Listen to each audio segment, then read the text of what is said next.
We start in about 20 minutes. Now we have the advantage of making announcements with the chat at the bottom of the screen, which you can see here. So essentially allows me to have a one-way conversation with you.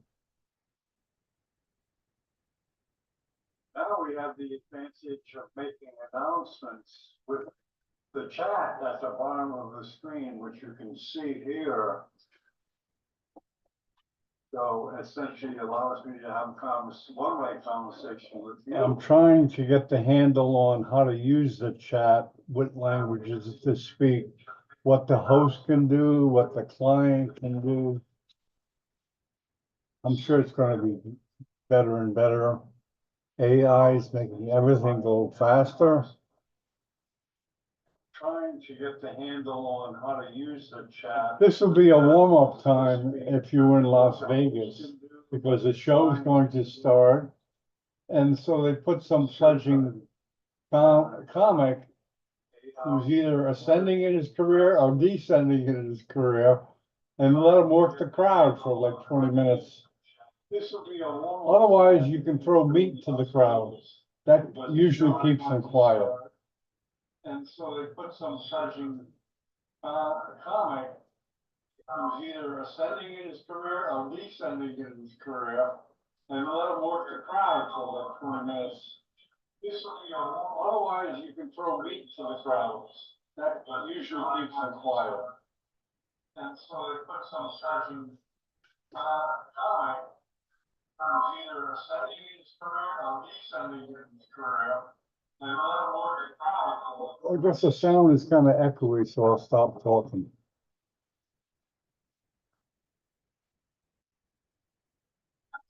There's too much of an echo.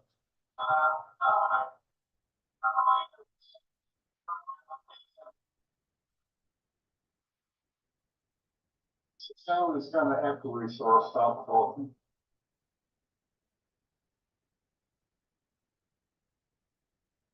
There's too much of an echo.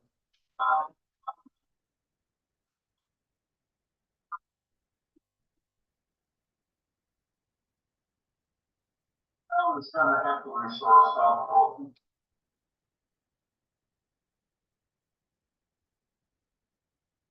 It's too much of an echo.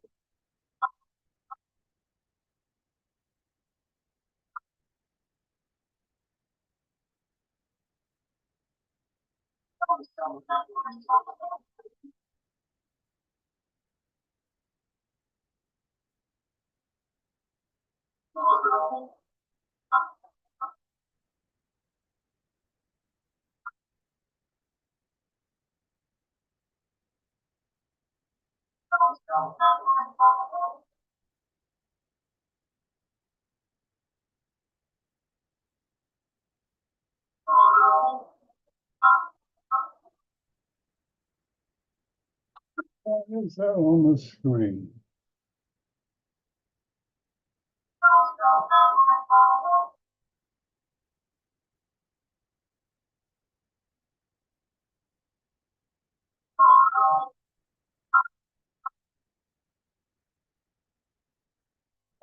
On the screen.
Good morning, John. Good morning, Juan. How are you? I'm fine, thank you, sir. How are you? Good, good. Yeah, you getting up at 6 is nothing for you, I'm sure. Let me get the screen share here. Good morning, John. Yeah, we start in about 10 minutes, okay? Okay. Okay, I'm gonna do some last minute promotion. You're looking very dapper. No, nothing for you, I'm sure. Let me get the screen share here. Morning, John. Yeah, we start in about 10 minutes, okay? Okay. Okay, I'm gonna do some last minute promotion. You're looking very dapper. No, nothing for you. I'm sure. Let me get the screen share here. Start in about 10 minutes, okay? John, one question. Yes. How long time do I have to present? It's flexible, 30 minutes, 40 minutes, 30, 40 minutes. Okay. about 40 minutes, 50 40 minutes. It's not, we're not rigorous with the time. Okay, good. Thank you, thank you. Okay. How long time do I have to? Get this off here. It's flexible. Get that off.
Good.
Oh, man.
Change that. Virtual background.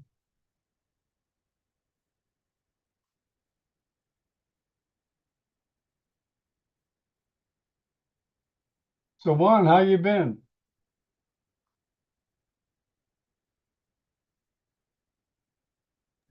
I'm fine, John. Everything is fine. I just missed a message from you from the messenger of Facebook Okay. for the presentation of Professor Atul Goel. Oh, okay, I just okay. I'll certainly attend to didn't that. saw. Okay, let me get on your Facebook account. Yeah, I missed your message for last week. Okay, oh, last week.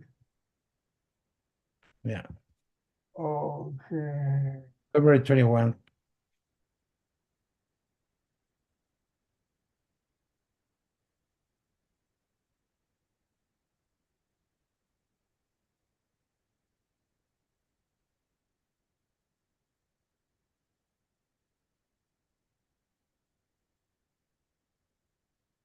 Oh, okay. Yeah, I'm so sorry for that. Oh, that's okay. No problem. Okay, okay. Yeah, Tool came to Mexico last week. Well, came virtually to Yeah, Mexico to and he's going. He went to Brazil and now he's going back to Brazil. yeah, I saw Uh, that.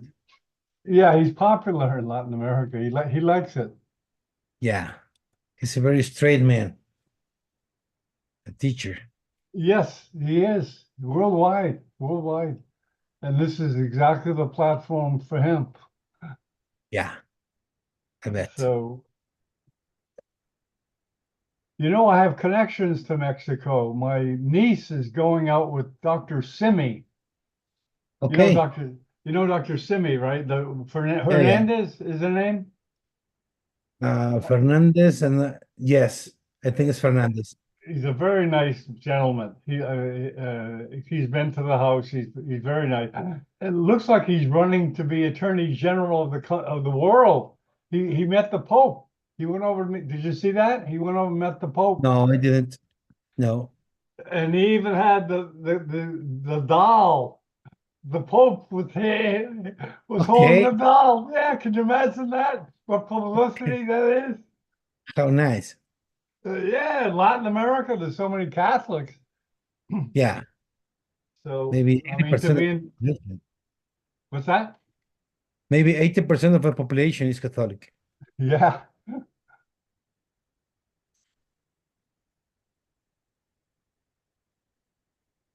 Okay, our charts here. Okay, that's good.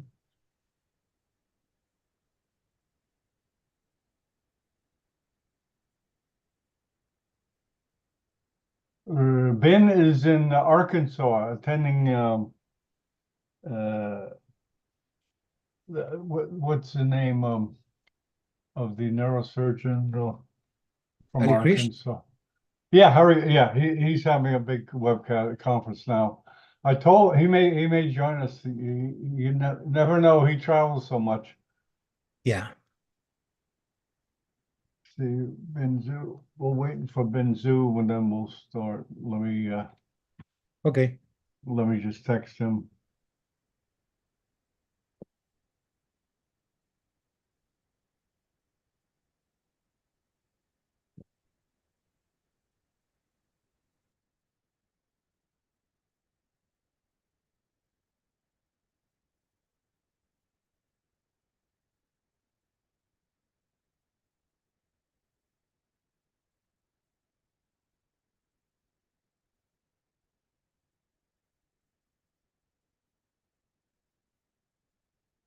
Arshad, did you get in okay? You can hear me, Arshad, right?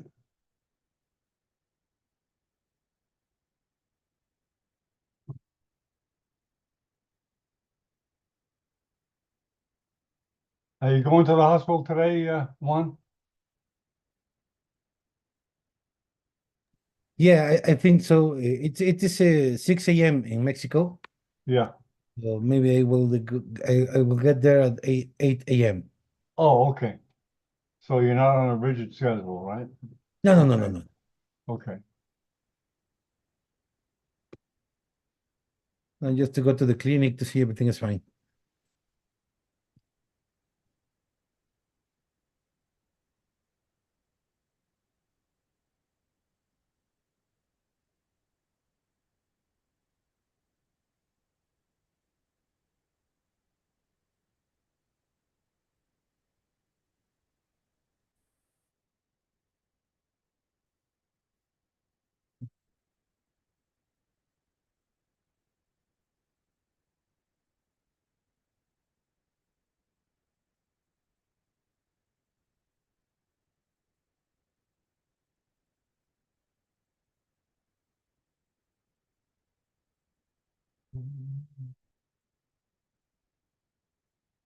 Just wait one more minute.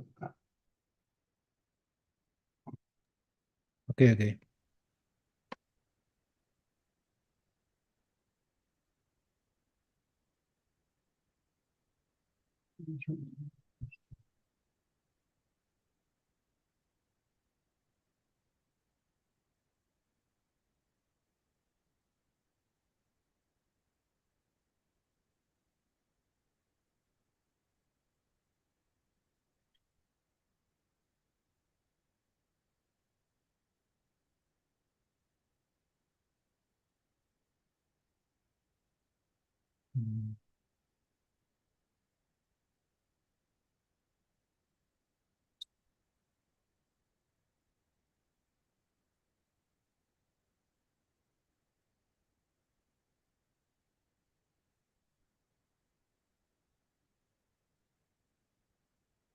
Hi, John. Oh, okay, Hashar, are you there? Yeah, I'm there. How are you? It's good to see you. This is Juan Amador from Mexico. Hashar is from Yes, Mumbai, India. yes, India. Okay. Are you in the hospital? Can you show your face on the camera or no? Yeah, I'm not in the hospital. I'm at home. Sunday Oh, evening. okay. Okay. Okay, Juan Zen, about the second speaker's here. Juan Lee is running late. Yeah, I'm really, I'm Oh, here. Harry, oh, there Sorry, you are. Okay, how you doing? sorry for my delay. Yeah, No yeah. problem. Do you want Yeah, to, this is Dr. Amador, this is Juan Lee from Beijing. yeah, yes. He's the Yes. co-host. Would you like to introduce Juan, please? Not yet, when I start, okay? Okay, sure. Yeah. Okay, he's a professor of Good morning. neurosurgery at the INNN in Mexico City. Anything else you Wonderful. want us to say, Juan? No, no, no, everything is fine. Okay, do you know your background's backwards? Okay. Yeah, just fix that. We'll just wait. No, take your time. No, it's There it okay. is. Beautiful. Beautiful. Okay, here we go. 10, 9, 8, 7, 6, 5, 4, 3, 2. Good morning from Miami Beach. This is Dr. John Bennett. This is the home of Neurosurgical TV. We've been televising this for years. The China Neurosurgical Journal webcast. It's a bi-monthly webcast featuring the journal as well as an outside speaker like Juan. I know Juan for a while. He does a lot of webcasts in Mexico, in Spanish, in Mexico and Latin America. And I'll let Juan Lee do the formal neurosurgical introduction. Okay, Juan Lee, how you doing? Sure. Yeah. Thank you, John. So yeah, now we just start our bi-weekly Chinese Neurosurgical Journal webinar. And today, we, as regular, we have two speakers. One from Mexico, and the other from Beijing, China. So yeah, I think another moderator, Professor Bing Xu, now he's in Little Rock, Arkansas, to attend the seminar organized by Dr. Mefti and Dr. Ali Christ. So maybe he will be he will join us later, cause now I think it's 4 a.m. Sunday at his time zone. Yeah, and That's not early okay. for a neurosurgeon. Yeah. Okay. Now, please allow me introduce the first speaker, Professor Juan Amador from the Dr. Amador from Mexico, and he will talk about endoscopic technique in cranial neurosurgery. So, please, Dr. Amador. I think he's one of the most famous neurosurgeon in Mexico. So Yes, he you're is. very welcome.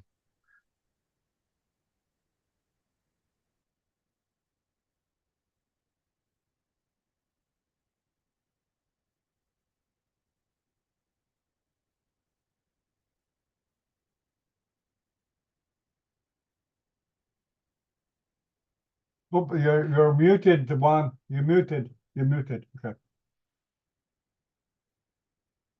Okay, you're muted, Juan. Unmute. Yeah, I'm so sorry. There you go. Okay. Good. Yes. Oh, not yet.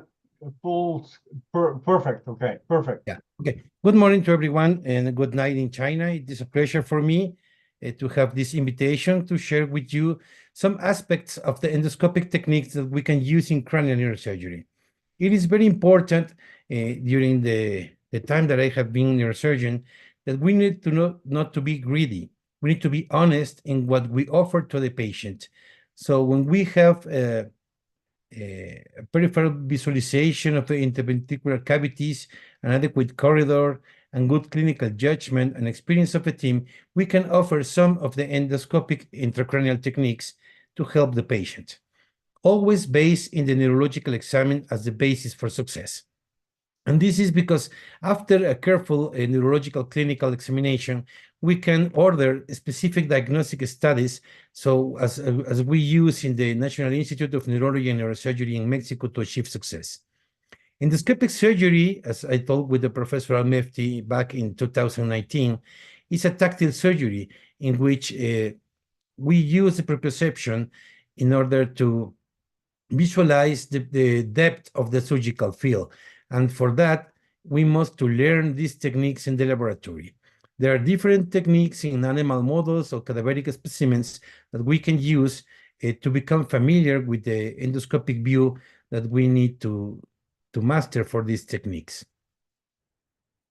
So in 2004, we established the school-based and neurosurgery program at the National Institute of Neurology and Neurosurgery, and we are using currently the endoscope-assisted microsurgery, interventricular endoscopy, endoscopic transnasal skull-based surgery, endoscopic port for intrinsic and intraventricular tumors, and also with the endoscopic transorbital skull-based surgery. We need to master the planning of a surgery in a proper manner using high-definition MRI, MRB, MRA, angiography, CT scans, so we can become familiar with the surgical corridor before we plan the surgery. Now the optic systems with the 4K HD technology and the Rubina image from stores, we can use these to have wonderful views of the surgical corridor. Currently, there are hybrid microscopes that provides the surgeon with the implement that we can use endoscopy during the neurosurgical procedure, so we can access to different aspects of the surgical field. Also, the fluorescence techniques allow the surgeon to identify tiny vessels in the surgical field so we can preserve them. We perform a pilot study using sodium fluorescein in endoscopic endonasal neurosurgery, and we think this is a very good tool, especially during the beginning of the learning curve. We address that endoscopy is not 3D. we do not have a stereoscopic view. So for that reason, we need to use the perception. And there are currently some systems in the market that try to resemble the 3D view that we have in the microscope. This is also very useful to be used during the beginning of the learning curve. And in that way, we can achieve good results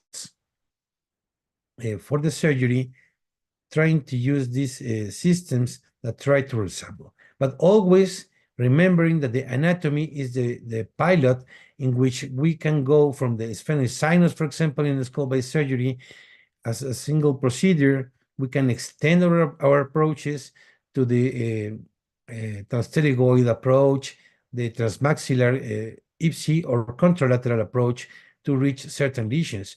We can go to the anterior cranial fossa. We can use the endoscope also in the transcranial approaches. So in that way, anatomy is always the key factor to achieve success, because the anatomy has no limits. We can go from the pterygopalatine fossa, the median nerve, internal carotid, the branches of the trigeminal nerve. We can go all the way down from the middle line to the lateral part. So why we do that? Because we need to gain for the patient improvement of the symptoms, pathological diagnosis, in order to improve the prognosis of the patient, and always trying to preserve the neurological function. For example, in this case, this is a patient with a recurrent pituitary adenoma in which we perform a Dolence approach to the cavernous sinus, and after opening of the dura mater, we came all the way down to the cavernous sinus using the dorsal corridor. And after using the proper microneurosurgical techniques, we decide to introduce in the surgical field the endoscope, so we are able to visualize directly the layers of the dura mater inside the cavernous sinus, so we can be sure and certain, even with the neuronavigation, that our tumor is being removed totally. This is the entrance of the cranial nerve, and in the middle, to the left side, the internal carotid artery. So we open the corridor, and we visualize with the endoscope inside the cavernous sinus that the lesion is being taken out, as we can see in the postoperative MRI. So when we treat these lesions with the endoscope assisting the microscope, we achieve views that usually we do not have with the single microscopic view. In this case, for example, a pituitary adenoma could be treated with the endoscopic endonasal approach, but this patient had bilateral paraclinoid intracranial aneurysms, so we decided to perform a right tribunal approach, resection of the tumor and bilateral clipping of both aneurysms using microneurosurgical technique. What technique can we use for the treatment of intracranial aneurysms? We can use endoscope-assisted microneurosurgery, and in this case, we perform the dissection of the aneurysmatic complex. We perform a pre-clipping endoscopic exploration, clipping the aneurysm with the endoscope, and adjustment of the clip if it is necessary. And after the clipping, we perform a post-clipping endoscopic exploration. In that way, we gain integral visualization of the perineurysmatic anatomy under direct vision. In this case, bilateral MCA aneurysms treated with a unilateral approach through the left tribunal approach. And in the right MCA, we can perform exploration with the endoscope, so we can see the blades of the clip obliterating the aneurysm with permeability of the M1 segment and this early temporal branch, as you can see here, with direct vision with the endoscope in an angle that the microscope does not provide to the surgeon. This is another case, bilateral multiple intracranial aneurysms. We perform a right tribunal approach. We took out the anterior clinoid process, and after wide dissection of the basal cisterns, we go to the left sylvian fissure opening, identification of the aneurysm in the contralateral MCA. We perform the clipping. We introduce the endoscope, so we can achieve a wonderful view of the complete clipping of the aneurysm. Then we came back to the anterior communicating artery complex. We performed the clipping of this small aneurysm, and also we introduced the endoscope so we can see if there is some remnant of the aneurysm or not. And finally, we came to treat the ipsilateral PCOM aneurysm and also in the MCA. This is another case of bilateral PCOM aneurysms treated with a unilateral left orbitocranial approach. After direct clipping of both aneurysms, we introduce the endoscope so we can achieve a direct visualization of the tip of the blades of the clip, as you can see here, with adequate clipping of both aneurysms. Another endoscopic technique that we can use for the treatment of vascular lesions is the endoport. So in this case, with a patient with a distal posterior cerebral artery aneurysm with a parenchymal hemorrhage and ventricular eruption, we use the endoscope. So we insert the endoscope for evacuation of a parenchymal and intraventricular hematoma with navigated endoport. We perform the vascular exploration, clipping of the aneurysm and aneurysmectomy using the endoport assisted technique. In this way, we can use these endoscopic techniques. We have seen visualization of vascular structures during the treatment of tumor lesions, either for craniopharyngioma, chordoma, pituitary-adenoma, schwannoma, etc. The important is that currently there are a direct treatment of intracranial aneurysms using endoscopic endonasal techniques. Up to now, we have knowledge of around 40 cases worldwide, one of the most important series from Professor Hong from China, and the other one from Gardner. We have also some experience. And as you can see here, some of the patients had a subarachnoid hemorrhage and it can be treated using endoscopic endonasal techniques. In this case, a giant mid-basilar thrombosed aneurysm was treated by endovascular therapy, and she developed a huge mass of interaneurysmatic thrombosis with compression of the brainstem, as you can see in the sagittal MRI. So we came to the OR, we performed a wide clivectomy with opening of the aneurysmatic sac. Then we decompress the thrombus inside the aneurysm, and then we close the sac in order to alleviate the compression of the brainstem.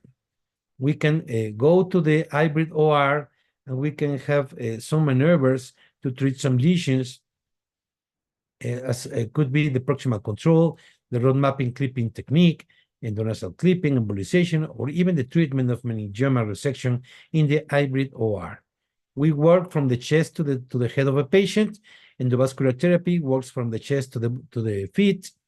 And in this case, a giant large vertebrobasilar aneurysm was taken to this hybrid OR using endoscopic endonasal approach with neuronavigation. We perform the wide clivectomy, identification of the aneurysmatic sac, the compression of the sac, and in this instance, we can use the road mapping technique to guide the dissection of the surgeon, and we use in this particular case also the interpretive dynasty to assess adequate alleviation of the compression of the thrombus mass over the brainstem. This is a very particular case, paraclinoid medial in internal carotid artery aneurysm.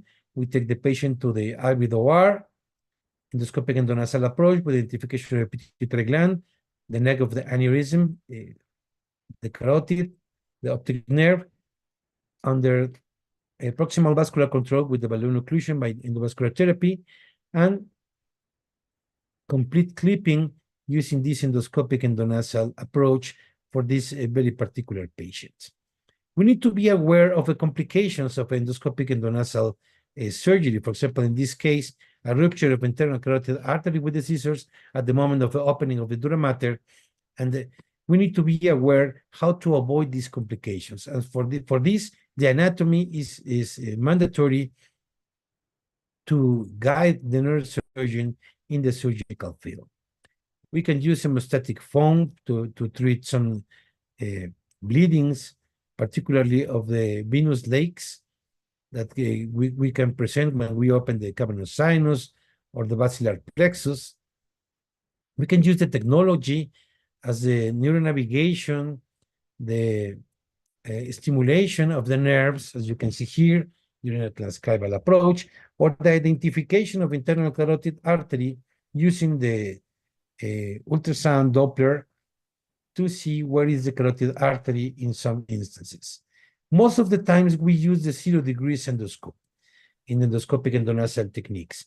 But for some specific regions, such as the cavernous sinus or the petrous apex, we can use the 30-degree endoscope or even the 45-degree endoscope to achieve a complete visualization of a surgical field. To be used in a proper manner, we need angle instruments that can reach the very edge of what we are seeing. With straight instruments, it's not possible, so we need to use angle instruments for this instance. One of the main complications for endoscopic endonasal neurosurgery is the CSF fistula. And in order to avoid that, we perform a multi-layer reconstruction technique using double substitute, fascia lata, a piece of bone, and on top of all of this, we use the nasoseptal flap. In this way, we can reduce the CSF fistula comparable to the achievements with microneurosurgery using this multi-layer reconstruction technique. The most frequent lesion treated with endoscopic endonasal approach is the pituitary adenoma. And we can define several techniques that we can use to treat the pituitary adenoma because the pituitary adenoma is a multiform lesion. So the most typical case is the central lesion that compresses the chiasm above. So we can come from below using endoscopic endonasal approach with wide opening of the sphinx sinus, wide opening of the sellar region.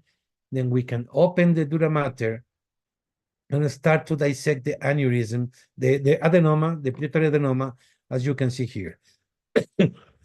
Most of the times, the tumor is very soft, and we need to take care when the arachnoid of the suprasellar system protrudes to the surgical field, because we need to be very careful not to tear the arachnoid so we can avoid the CSF fistula.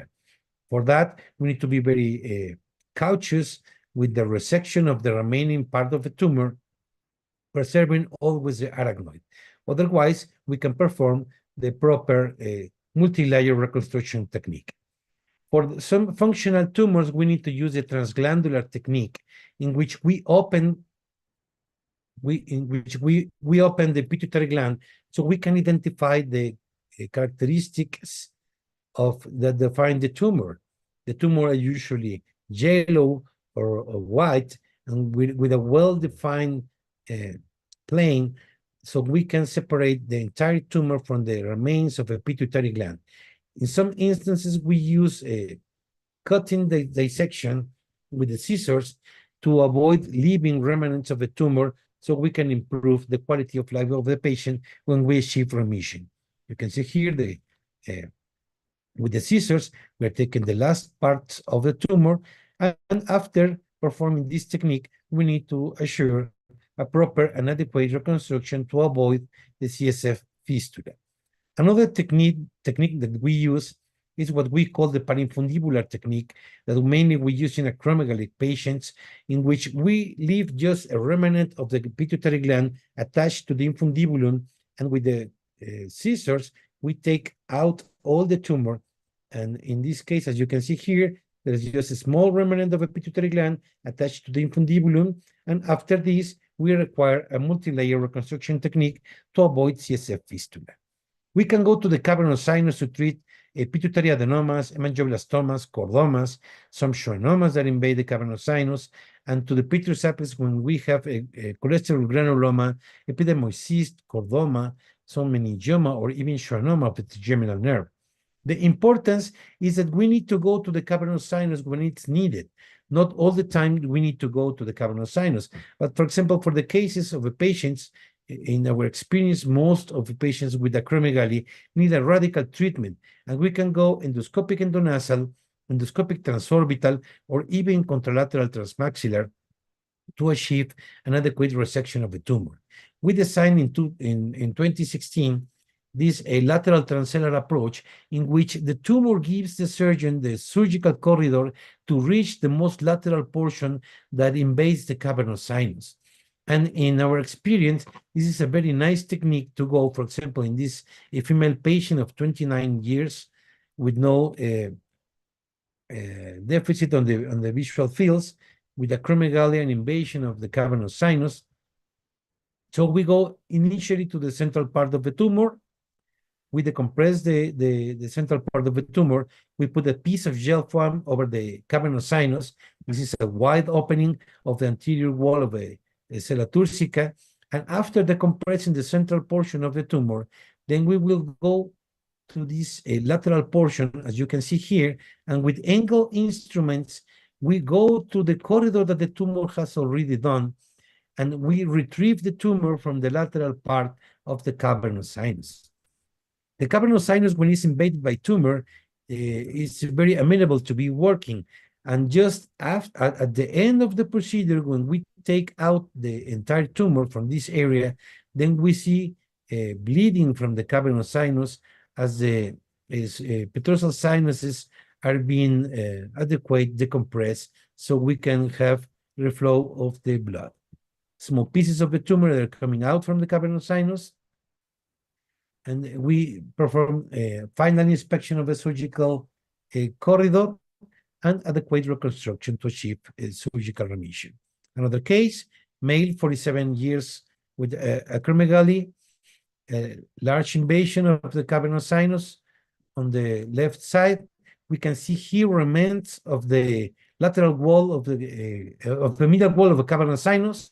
So we go straight forward to treat that portion of the tumor with angle aspirator and curettes, so we can achieve a complete excision and remission of the disease in this patient. Look here, with angle curettes, we are able to retrieve the tumor from the cavernous sinus on the left side. And after this, we can see a protrusion of blood from the cavernous sinus once it is decompressed. And the postoperative MRI shows complete decompression of the tumor. There are some tumors that are rigid, and we need to be very careful to treat these lesions. So in this case, invading the cavernous sinus, at the end of the procedure, we can see the internal carotid artery in the middle of the surgical field, the sellar region to the right, completely decompressed, and the lateral portion of the tumor also completely decompressed using a microsurgical technique to retrieve the tumor. When the tumor goes up to the roof of the third ventricle or the foramen of Monro, we can access to the transtubercular or transplanum approach in order to reach the adequate inclination of the instrument, so this can go to the very top of the surgical field. And for some giant tumors that invade the lateral ventricles, we use a combined endoscopic technique to treat these lesions.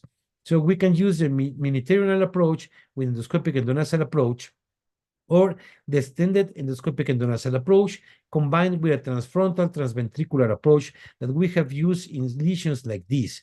Very large tumors that invade multiple compartments in the intracranial cavity. So we come from both sides, transfrontal, transventricular, and endoscopic endonasal approach in the same time. So you can see here some results, adequate decompression of the tumor. And despite of these great efforts for these large tumors, some of the times we can have a small remnant piece of tumor that we can have for observation, radiosurgery, or even planning a new surgery. But these techniques allows the surgeon to have a complete visualization of the surgical field using these endoscopic techniques. From 2002 to 2022, we have learned that the pituitary adenoma is the most frequent lesion to be treated with endoscopic endonasal techniques, and we can go to the cavernous sinus in a very safe manner, and some of the patients will require some combined technique to be treated. Canopharyngioma is a very complex lesion. We can see here, except for the far lateral approach, most of the microneurosurgical and endoscopic approaches that we can use. And this is because this tumor can go to many compartments. In this case, for example, a large cranopharyngioma, we use a small transcranial Brock's approach. And then once we open the dura mater, we see protrusion of a encephalic and the cyst. And then we introduce the endoscope and use it as a cisternal endoport. So with by manual dissection, we are able to perform the resection of the tumor using just the endoscope as the visualization tool in this case. We can see here some images of a surgical field with by manual dissection using scissors, rongeurs, and aspirator. We are able to perform complete resection of a tumor, as you can see here. Extracting large fragments of the tumor in this very lateral cranopharyngioma, and after performing the closure. So for this case, the endoscope provides a good optic tool to visualize the surgical field because the lateral portion of the tumor was very cystic. So in this another case, endoscopic endonasal approach, we use the transtubercular approach, we identify the pituitary gland, we start to decompress the tumor, look how to preserve the visual apparatus above the tumor, preserving the perforating vessels, and preserving also the pituitary gland in the procedure. After this, we require a careful multi-layer reconstruction technique to avoid the CSF fistula. This is another case. We perform a wide opening in the sphenoid bone, wide dissection of the anterior wall of the pituitary fossa. We go to the tuberculum cilia and even the posterior part of the planum sphenoidale. We open the dura mater, and then we start the peripheral dissection of the tumor very carefully to try to take out the tumor in a sequential manner. In cranopharyngioma, it is very necessary to preserve all the vessels. Here we see the basilar tip. We are performing a careful dissection of the arachnoid around the tumor so we can preserve the vessels. And in the top, we can see the third ventricle that has been exposed once we took the tumor out. Multilayer reconstruction using a fat graft to avoid CSF fistula. Another case with a very large component in the posterior fossa. So in this case, we perform a transclival approach. We start the opening of the anterior wall of the sella turcica. Then we go to the clivus, so we can take the clivus out. And once we open the dura mater, we decide to perform a lateral transposition of a pituitary gland, so we can access directly to the interpeduncular fossa and perform the decompression of this very large tumor that subsides there. It's advisable to perform a cutting dissection technique to avoid pulling out the tumor, because the tumor can be attached to vascular structures that are very important in this area, particularly the perforating vessels. The result is a subtotal resection with adequate clinical outcome for the patient, so the goal was achieved. In meningioma, there is a lot of controversy. If you see to the literature, the importance is that we perform internal devascularization and decompression of the tumor, and coming from below, the optic apparatus is almost not touched, as you can see here, and we can preserve the infundibulum and the optic system. There is a lot of controversy worldwide about the endoscopic endonasal techniques for the treatment of meningiomas. But for example, in this case, a very central lesion in which located in the clivus, the mid and inferior part of the clivus, we perform adequate exposure of the dura mater after performing a clivectomy. And once we open the dura mater, we see the devascularized tumor that can be very easily approached and separated from the vessels of the posterior circulation, as you can see here. At the end of the procedure, both the vertebral arteries, the basilar artery, and a multi-layer reconstruction technique to avoid the CSF fistula.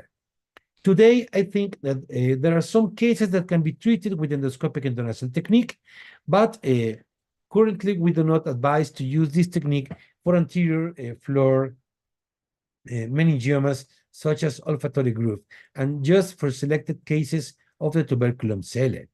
We can use endoscopic endonasal techniques to treat fibrous dysplasias in this case, in which we perform the anterior cliendectomy using endoscopic endonasal technique.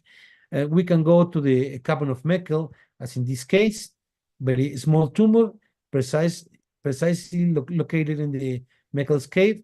So we perform a transpterigoid approach, going directly to the lesion, starting the opening of the dura mater, the compression of the tumor, and then we go to the posterior part to reach the trigeminal entry of the nerve to the Meckel's cave, and in a fashionable manner, we are performing adequate decompression of the tumor, as you can see here. And at the end of the procedure, the arachnoid of the posterior fossa protrudes to the surgical field. So we perform adequate hemostasis and then multi-layer reconstruction technique to avoid CSF fistula. The postoperative MRI with complete excision of the lesion.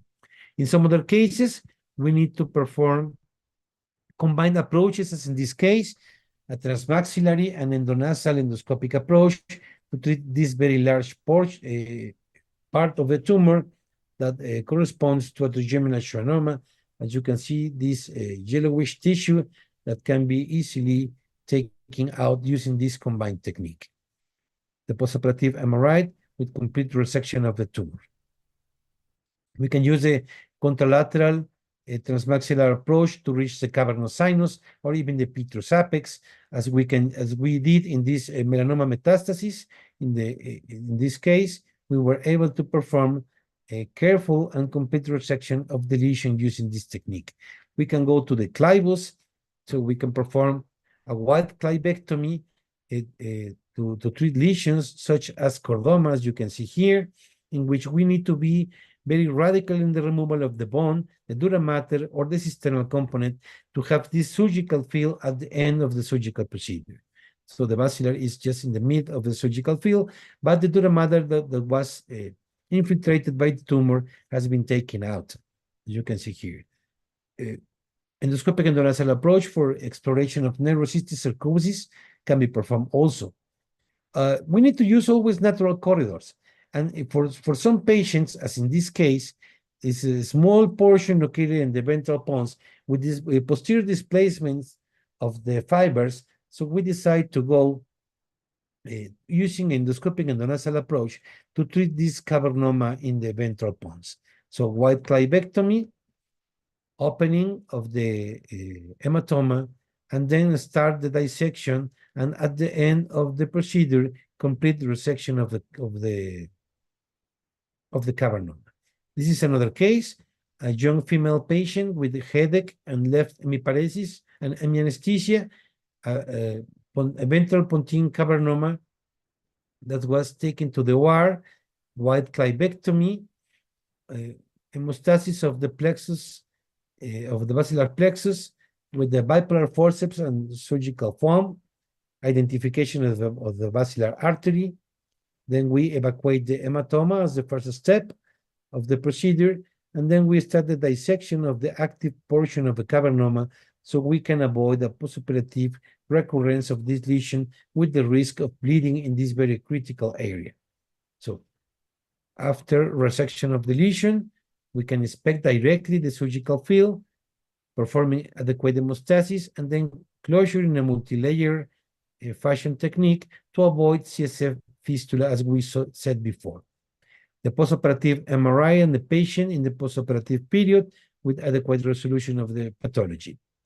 This patient, male, 65 years old, with bilateral pyramidal syndrome, with a 6th nerve palsy, was submitted to resection, so total resection of this ventral pontine lesion, which turned out to be a pontine metastasis. There are a few cases of this type of surgery in the literature, but the most important thing is that in 3 of the 10 cases that we found in the literature, there is a CSF fistula. So we need to avoid the fistula using adequate reconstruction techniques. When we go to deep-seated lesions, we can use the natural corridors, as Professor Yashagi showed us. So we can treat this right thalamic pulvinar GBM using a right occipital posterior interhemispheric parasplenial approach. And in some cases, the lesion goes to the ventricular system. And if we use the working channels of the endoscope, we can feel trapped in the surgical field. So we can use also the endoport technique to achieve adequate resolution. Hydrocephalus is the most frequent treated lesions using endoscope in the ventricular system. So as you can see here, the difference using 0 degrees and 30 degrees endoscope for treatment of hydrocephalus, performing adequate third ventriculostomy. We can use,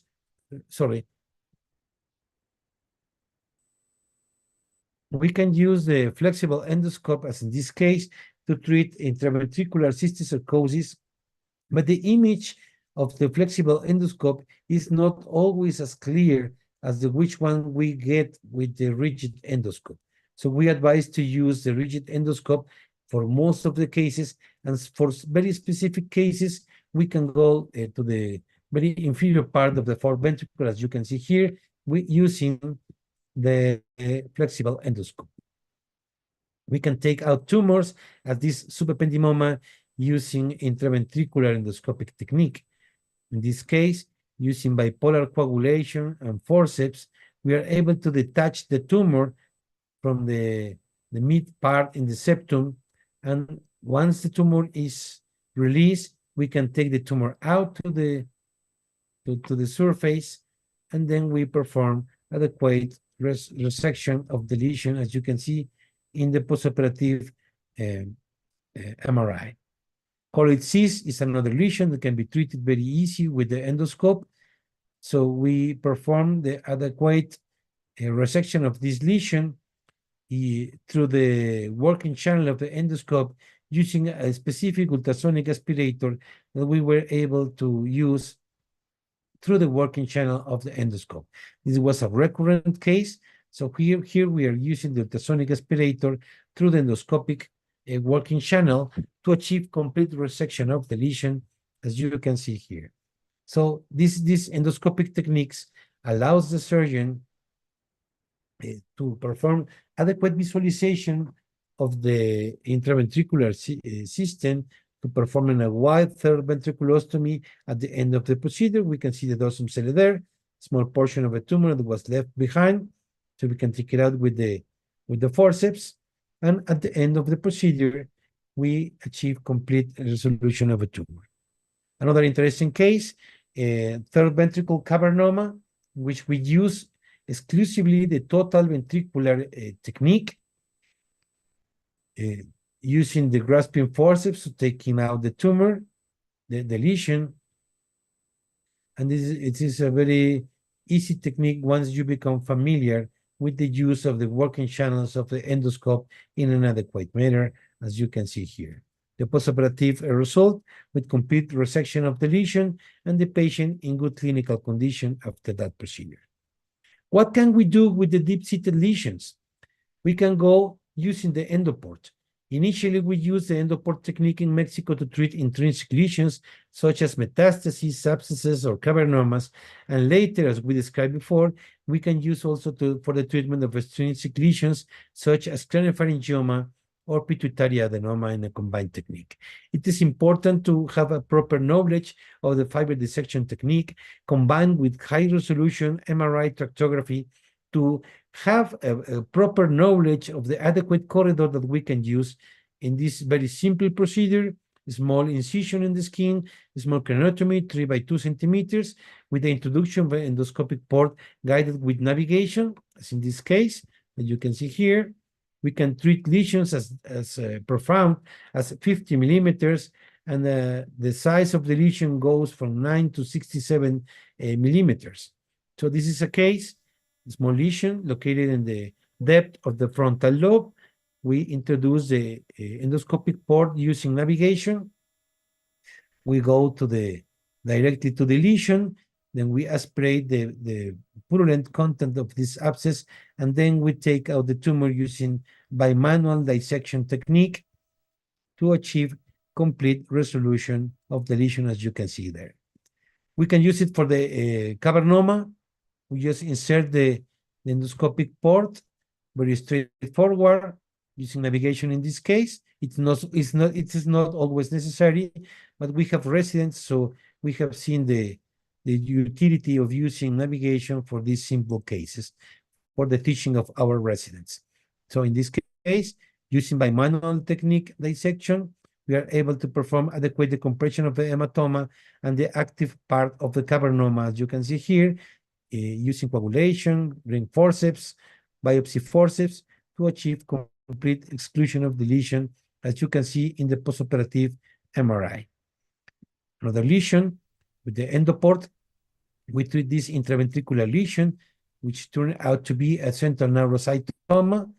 Note the bilateral management of the lesion with both hands, careful dissection, ring forceps, so we are able to perform adequate decompression of the tumor and then go to the most peripheral part of the lesion, angling, making an angle of the endoport so we can reach the complete surgical field with the small movements in the surface so we can address direct visualization of the lesion using a small endoport as our surgical corridor to go to this very deep seated lesion. At the end of the procedure, adequate hemostasis, we left behind a ventriculostomy to assess ICP in the postoperative period, and the patient went well, as you can see here in the postoperative MRI with complete exclusion of the lesion. The orbit is always a surgical corridor in which we can go and dissect the orbit, the temporal muscle, the frontal and temporal dura mater, and the spinal crest. We can open the meningo-orbital band, and we can go deep to the trigeminal nerve or even the petrous apex. We can treat lesions inside the orbit, or we can use the orbit as a surgical corridor to go to the optic nerve, internal carotid artery, the temporal pole, the lateral wall of the cavernous sinus, the middle fossa floor, or the frontofacial surface. And we can combine this approach with a standard approach. We define 4 surgical corridors specific for every lesion, and it is important to have a careful management of the soft tissues so we cannot damage this very specific area. Some pictures of the approach that we are using in these patients. This is a case with a complex lesion, wide lesion located in the central skull base, but reaching the lateral part to the anterior clinoidal process. So we perform a combined approach, transorbitary and endoscopic endonasal approach. As you can see here, we start with the approach in the orbit. So we gently retract the pre-orbit with the spatula, advising the neuroanesthesiologist to be aware of any vasovagal reaction. And after that, we insert the telescopic drilling to have adequate exposure of the dura mater. Here we identify the lesser sphenoid wing, in the superior part, the frontal dura, in the inferior part, the temporal dura. And then we are able to perform adequate decompression of the lateral part of this tumor. For the central part of the tumor, we came through the nose and performed the radical resection of the central part as indicated with no further complication. So the orbit can become a surgical corridor for some specific lesions that can be treated using this endoscopic technique. This is a postoperative MRI with a good clinical result. Another case for a patient with a chondrosarcoma, we came also using an endoscopic transorbital corridor. We will try to reach the most inferior part of the lesion. We start the dissection with opening of the frontal surface. We identify the sphenic ridge. In the inferior part, we identify the temporal pole. and the anterior and the middle cranial fossa. Then we open the orbitomeningeal band. And once we reach the lesion, it is very easy to take out the tumor using ring curettes and tumor forceps to achieve adequate decompression of the tumor, as you can see here. So the orbit becomes the corridor alternative to the diurnal approach. We can see here the postoperative, immediate postoperative CT scan. We can use this approach also for the treatment of some very specific meningiomas or lesions located in the lateral wall of the cavernous sinus. So as this small lesion with the exophytic portion in the lateral wall of the cavernous sinus, the same history, careful retraction of the periorbit, identification of the frontal dura mater, the temporal dura mater, the sphenoid ridge. And once we go inside, we can perform adequate peeling of the lateral wall of the cavernous sinus using the similar Dolench technique, but we are using instead the diurnal approach, we are using the transorbital corridor. Once we go inside, we can identify the lesion, we can take out the lateral portion of the tumor, and then we can go further and further using a tumor biopsy, ring curettes, or ultrasonic aspirator to take out the remaining of the tumor. Another case, a transorbitally endoscopic approach for the treatment of meningioma, very anterior located lesion, just straightforward in the transorbital corridor. So we perform again careful retraction of the periorbit, identification of the dura mater of the frontal basal part, identification of the temporal part of the dura, in the middle the sphenoid ridge, and then here we perform early devascularization of the tumor because it's located in the temporal pole, and then we use the ultrasonic aspirator to decompress the tumor, and then we are very easily taking out the tumor once it is detached from the dura mater. Careful must be attended to perform adequate hemostasis and closure of this surgical corridor, taking in account that the orbit will cover the defect also, so the CSF fistula has not been present in these cases. We need to go a step forward in this technique, so we can go from extraconal extradural lesions to the most complex in the petrous apex or even the posterior fossa ones we have experienced. I can say that there is a clear need to embrace the specific techniques that provide the patient with a safe and health improvement surgery. Both microneurosurgery and endoscopic techniques must be learned at the laboratory, and we need to learn that endoscopic techniques are just another method to access the different compartments of the central nervous system and must be used with a clear and strict clinical judgment. I thank you very much for your attention, and I'm open to hear your comments and questions. Thank you very much. Thank you, Dr. Amador, for your very comprehensive introduction about the endoscope surgery for different kind of disease of neurosurgery.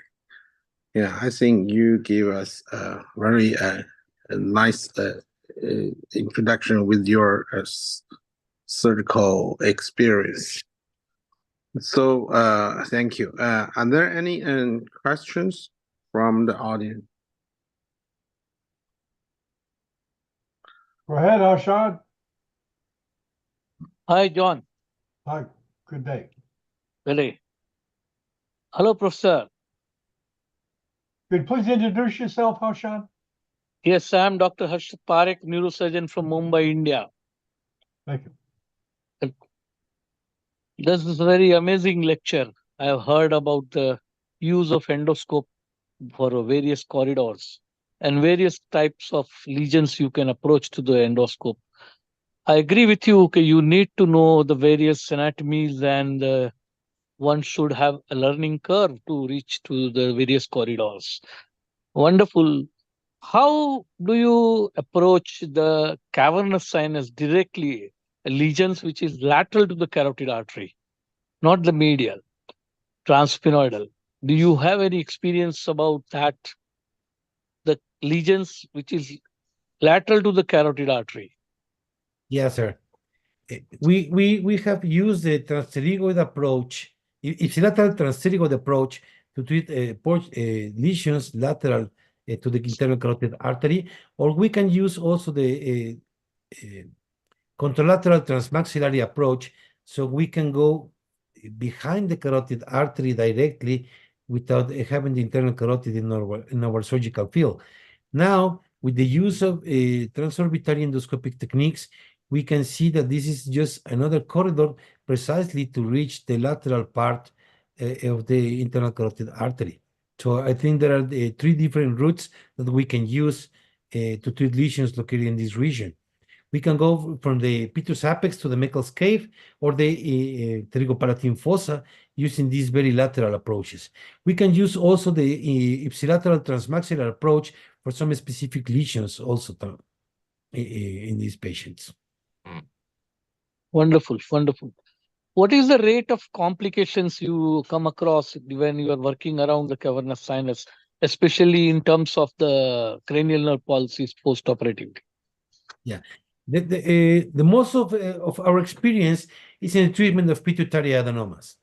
And we have seen in our learning curve, at the beginning, we were using intraoperative neuromonitoring to address the function of a third, fourth, and sixth cranial nerves. And we have seen that for some reason, these nerves, even when the tumor is located in the cavernous sinus, they are displaced laterally and upward. So we have seen no damage using the neurophysiological monitoring to these cranial nerves. And I shared this experience with Fernandez Miranda and Prevedelo, and they have noticed the same. So when we are treating pituitary adenomas in the cavernous sinus, there is no lesion of the cranial nerves. If you perform adequate resection of a tumor, and as in most of the cases, the tumor is very soft, it is very easy to take out the tumor. When you have a fibrous type tumor or a chondrosarcoma, for example, or a chordoma in which your maneuvers are more extensive, then you need specifically for the sixth cranial nerve a very adequate monitoring and also even stimulation before to take out some parts of the tumor. Do you always go to the cavernous sinus to remove the soft part of the tumor, like in cases of acromegaly? The tumor is extending into the cavernous sinus, or you just leave that behind and give by other option like SRS or a radiotherapy? In our experience at the beginning, we were leaving this cavernous sinus portion. Then we started to know more the anatomy of this surgical corridor, and for functional pituitary adenomas, we perform more radical surgery. When we saw that it is a very safe procedure to be performed, now when we have non-functional tumors of the pituitary type in the cavernous sinus, we also go to the cavernous sinus because the tumor is open in the corridor. So we have the corridor already done, so we just need to go and take out the tumor. Careful must be addressed to assess the location of internal carotid artery, particularly when you're dealing with the posterior part of the cavernous sinus or the anterior part of the cavernous sinus. These are for me, the most critical steps in this part of the procedure. But I can say that at least for pituitary adenoma, it is very safe to go to the cavernous sinus using endoscopic endonasal approach. This is not the case, for example, for meningioma, in which we prefer the lateral route, but the transorbital endoscopic approach provides this lateral route also in the same manner as Dolench approach. Right, thank you. And one more thing, have you ever encountered any injury to the carotid artery? Yes, sir. Yes, sir, and this is a very disastrous event.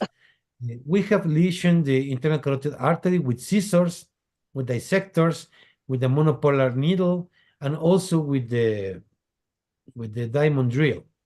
So usually the lesions in the internal carotid artery are very, very small, but the bleeding of a patient is in large amounts. So you need to address a neuroanesthesiologist to have induced hypotension in the time that you are trying to get some piece of muscle that we grab in Surgicel and we put above the defect.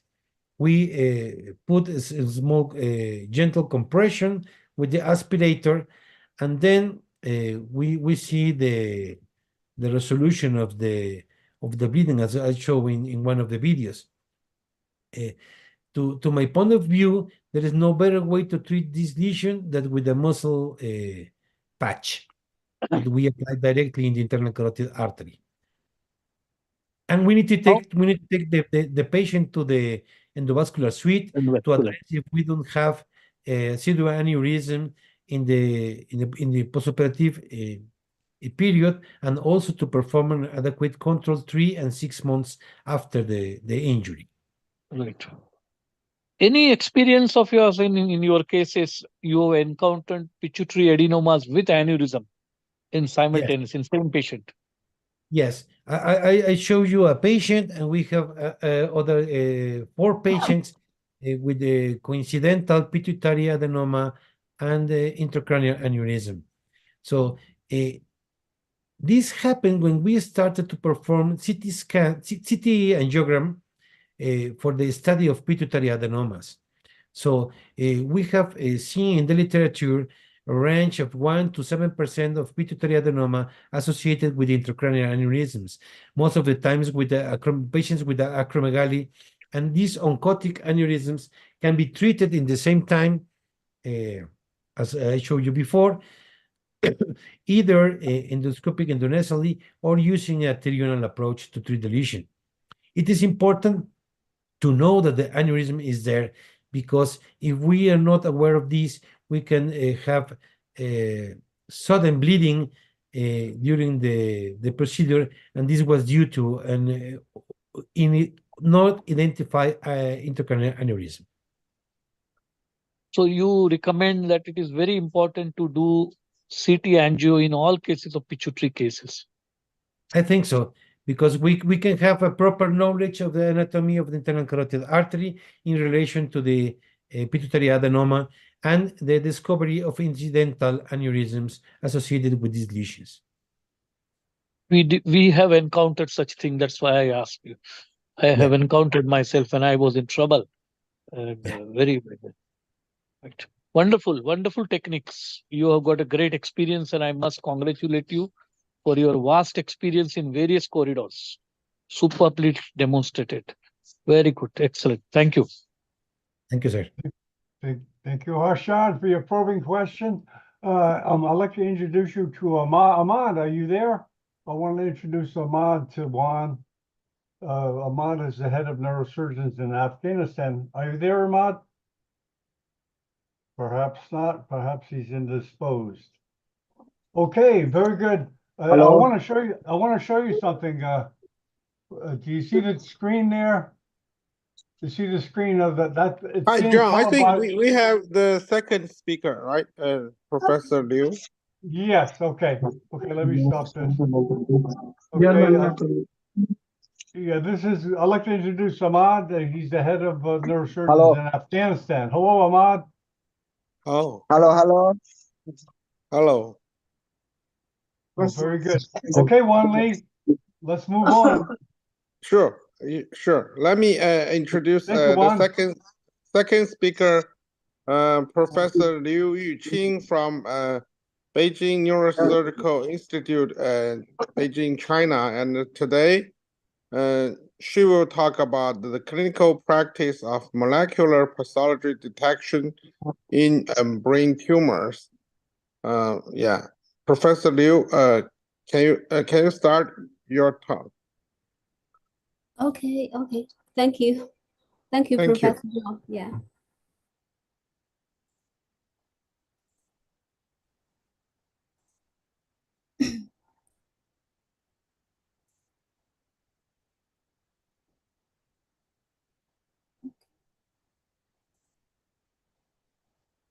Perfect. Okay.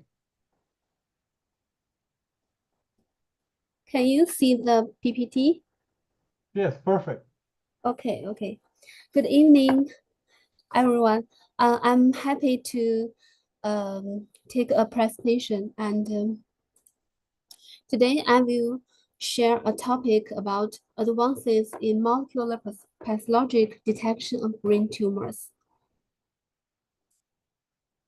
Okay, next I will introduce from the following 4 parts. First, I will introduce the molecular pathology of brain tumors. The molecular pathology is the science that studies the mechanism of occurrence, development, and outcome of diseases at the molecular level, and is a good supplement to traditional histopathology, and a necessary index for post-operative pathology and biopsy pathology at present.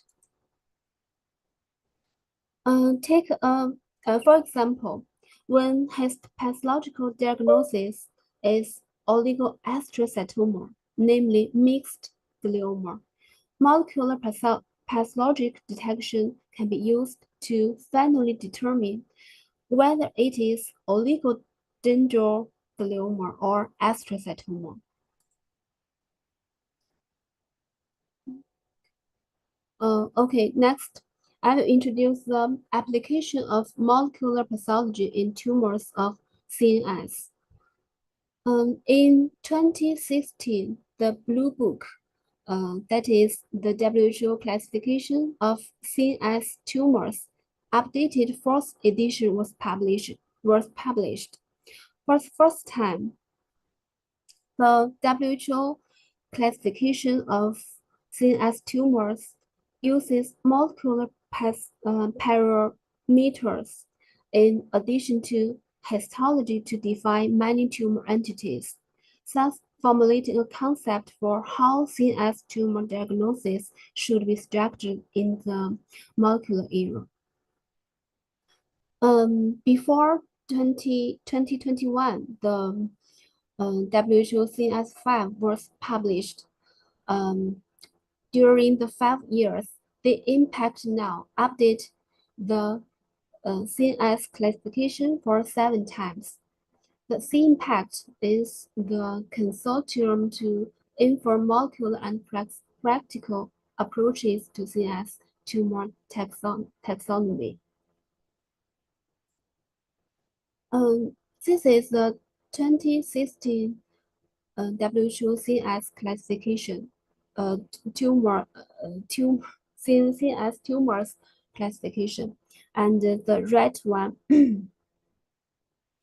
the red figure is a simplified organism for classification of the diffuse gliomas based on histological and genetic features. Take the glioma, for example. Only a few molecular signatures are involved, such as IDH mutant or wild type, 8RX loss or not, TP53 mutation, and 1p19q co-deletion. Next, there is a brief introduction to the contents of the 7 updates. The update 1 proposed the NOS and NEC. NOS is not otherwise specified. It means specific WHO diagnosis cannot or will not be performed, or in which necessary diagnostic testing has failed.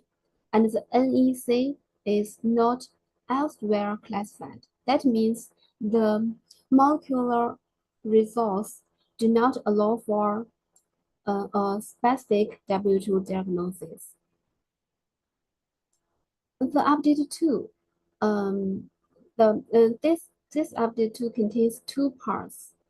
The first, to diagnose diffuse midline glioma, H3K27M mutant.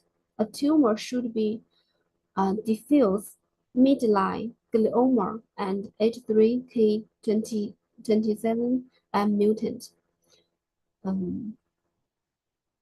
This means that diffuse midline glioma H3K27M mutant should not be applied to other tumors that are H3K27M mutant, including ependymomas, pediatric astrocytomas, pediatric diffuse astrocytomas, and gangliomas, etc. And because these appear to have substantially varied clinical pathological features, that is, not forming a distinct entity, and not enough is known about the prognostic significance of finding H3K27M mutants in these other tumors. And another part is about the diffuse astrocytoma IDH mutant, or anaplastic astrocytoma IDH mutant. If there is loss of HRX nuclear expression and or strong diffuse p53 immunopositivities, this can be diagnosed without the need for 1p19q testing. The update 3 is about the histologic grade 2 and 3 IDH wild-type diffuse astrocytic gliomas that contains one EGFR amplification or combined whole chromosome 7 gain and whole chromosome 10 loss or third promoter mutations should be referred to as diffuse astrocytic glioma, IDH wild-type, with molecular features of glioblastoma, WHO grade 4.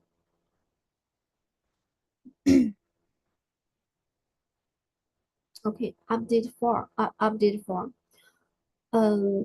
Update 4 is about the IDH wild-type and H3 wild-type tumors.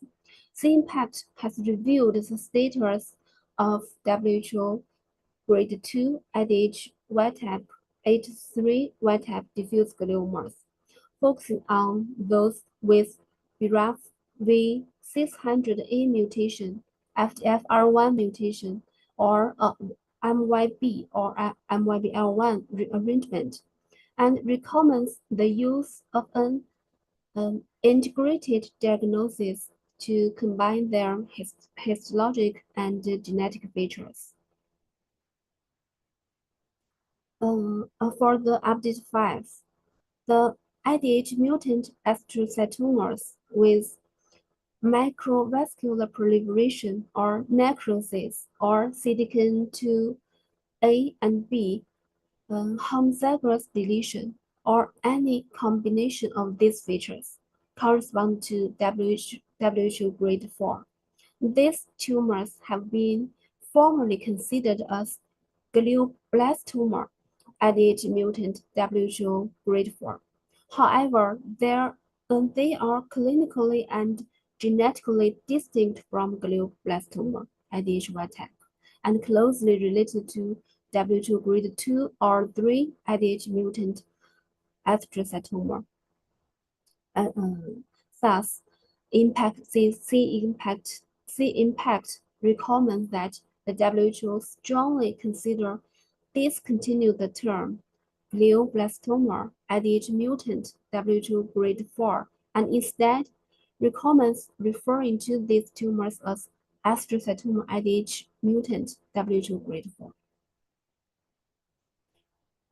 This is the update 6.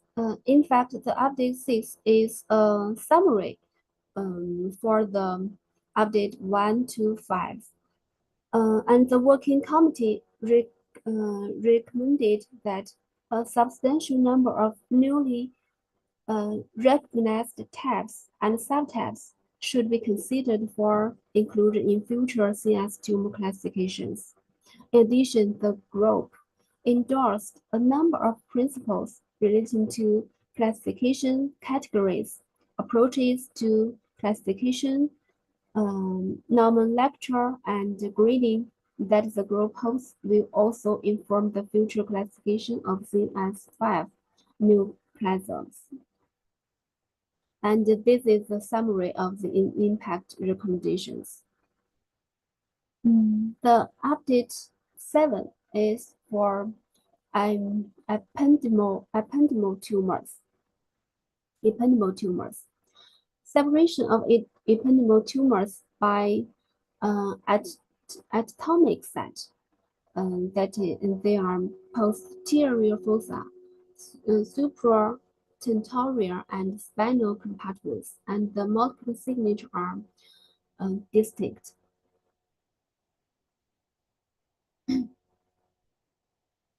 And common recurrent genetic or epigenetic alterations found in tumors belonging the main molecular groups have been used to define tumor types at intracranial size. See 11ORF95 and YAP1 fusion genes for supratentorial tumors, and two types of posterior fossal ependymoma defined by methylation group PFA and PFB. A recently described type of aggressive spinal ependymoma with nickel amplification has also been included.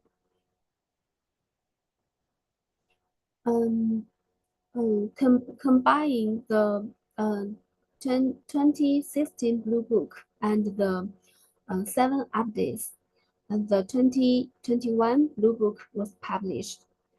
Further to advance the role of molecular diagnostic in CNS tumor classification, but remaining rooted in other established approaches to tumor characterization, including histology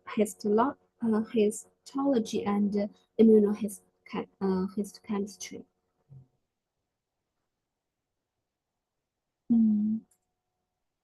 New tumor types and subtypes are introduced, some based on novel diagnostic technology such as DNA methylome profiling.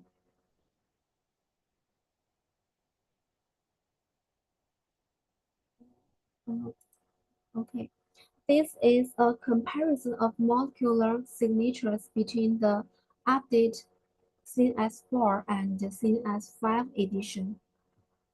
In the update CNS4 edition, only a few molecular signatures were included in the tumor classification, while in the 5th edition, as many as dozens of new molecular pathological indicators are added, which poses a challenge to our molecular pathological testing work. Next, I will introduce our main testing items of molecular pathology. In the setting of WHO update CNS4, we have 4 platforms, and they are immunohistochemical staining platforms, parasequencing platforms, and fluorescence quantitative PCR and FISH platforms. We know that the 5th edition, that is WHO CNS5, covers dozens of molecular markers, and different methods and platforms are required, which is time-consuming, labor-intensive, and higher costs.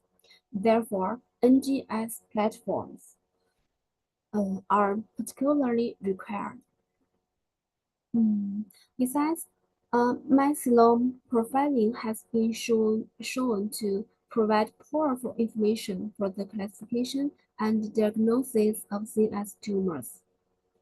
Many CNS tumor types and subtypes can be reliably identified by their methylome profile. As an important supplement to NGS, we retained these platforms such as parasequencing for the quantitative PCR and FISH platforms to verify some results of NGS if needed. This is the panel we the most panel for us to diagnose CNS tumors. The gene panel testing for precision diagnosis and treatment of CNS tumors, version 1. This contains only DNA the molecular signatures DNA levels from DNA levels. This panel contains point mutations, insertions, and deletion of 52 genes, and contains copy number variation of 25 genes and six chromosomes of deletion and amplification. And now we are developing the second version, and that is the version 2. And this is the upgraded version of version 1. And all tumor types, molecular signatures of the WHOCS5 classification are covered, including mutations, copy number variations, gene fusion, and gene rearrangement, etc. And the panel version 2 is expected to be applied in clinical practice next month. This panel includes gene fusion at the RNA level, compared with the version 1, such as PTPRC1 might, because this fusion genes is very important. Okay, the PTPRC1 might is called ZM fusion, was first identified by our team, Jiang Tao's group. And the ZM fusion was found only in grade 3 astrocytomas, 7.7%, or secondary GBMs. It accounts for 55%. And then we found small molecular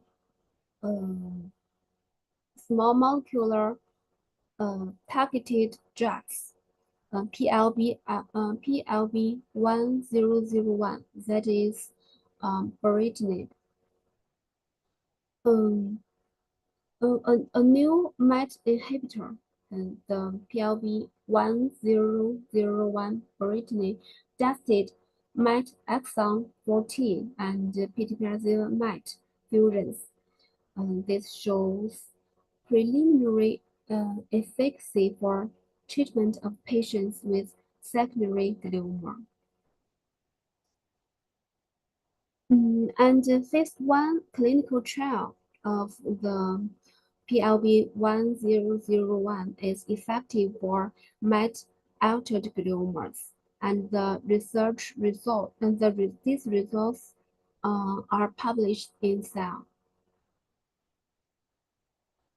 In November of the baritinib was a breakthrough in targeted treatment of MET-altered glioma.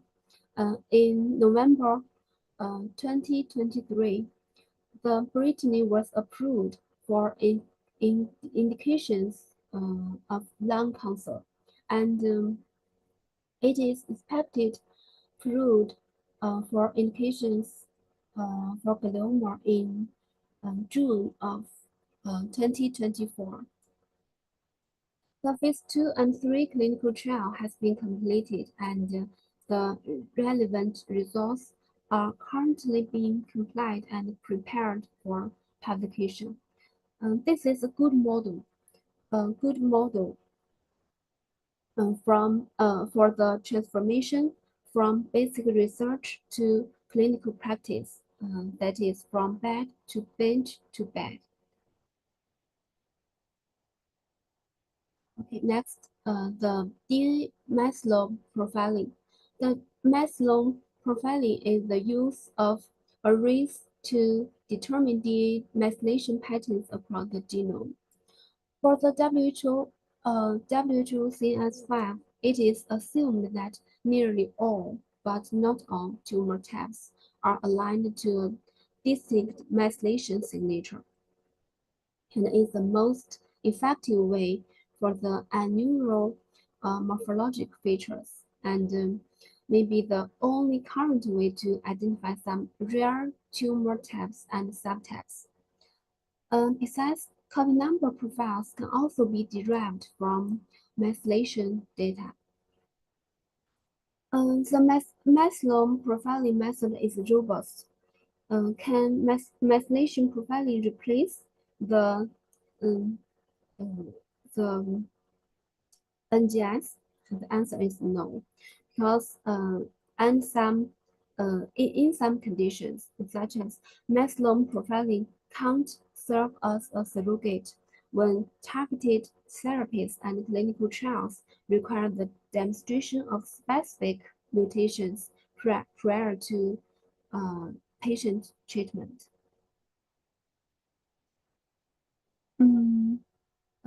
This is in the fifth edition of WHO classification of CNS tumors.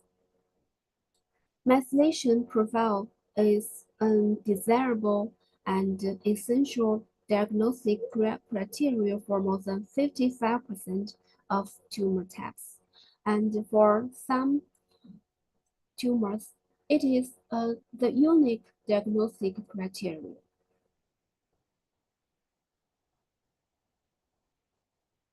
But the DNA methylation-based classification of CNS tumors.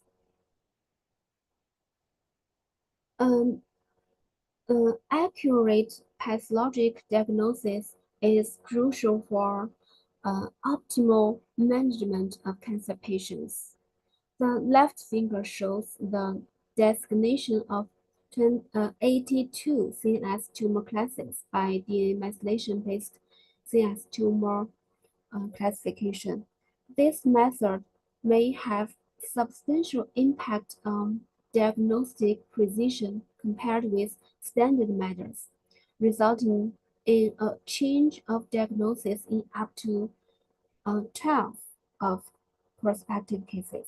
Look at the red figure. For 129 cases, and that is 12%.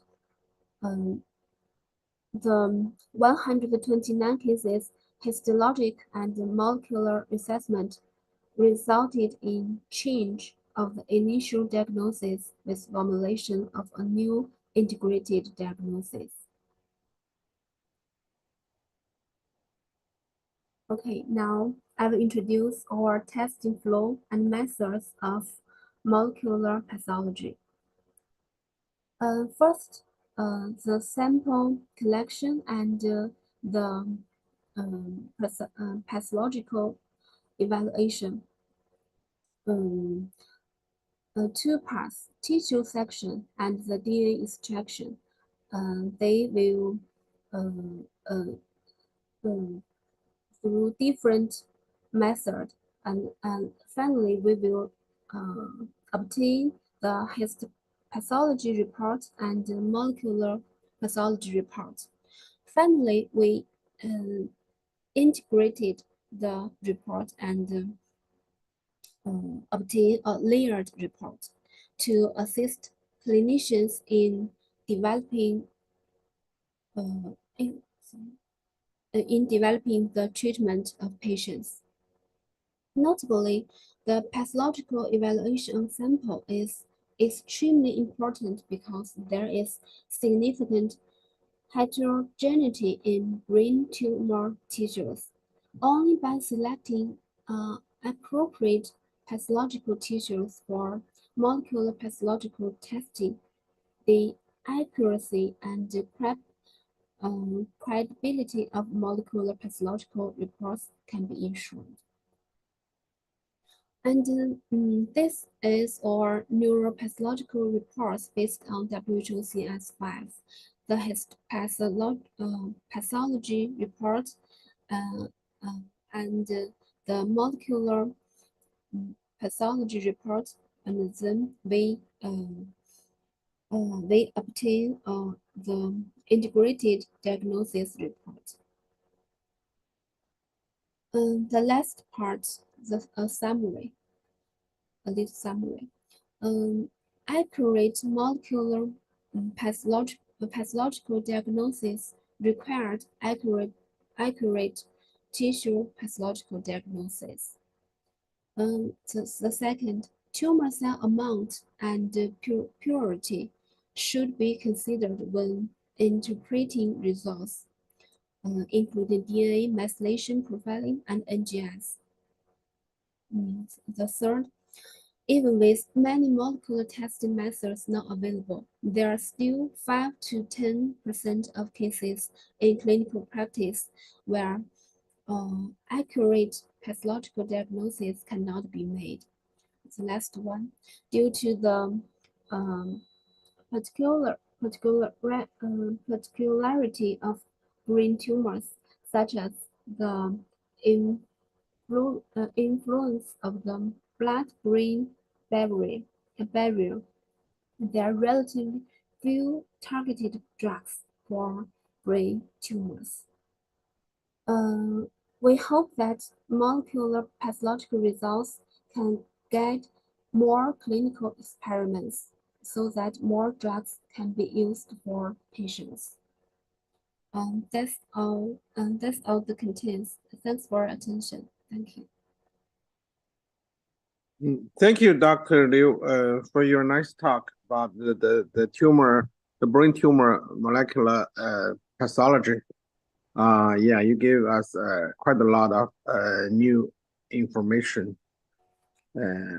So are there any questions from the audience?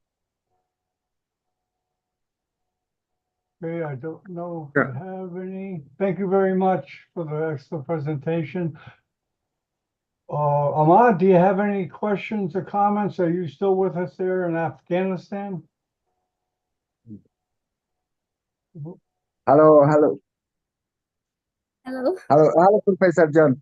Thank you. It's very great presentation, and it was so good and update. Thanks very much. You're Thank you. welcome. Okay, very good. If we have no more questions, I'd like to thank Wan Li. Thank you for moderating, and thanks for the second speaker for speaking. And I'd like to say hi to Binzu in Little Rock, Arkansas. Okay, Wan Li, we'll see everybody in 2 weeks. Okay, thank you, everyone. Thank you Thank for you very much. Thank you. for your attending. Yeah, see you Okay, next we'll time. see you.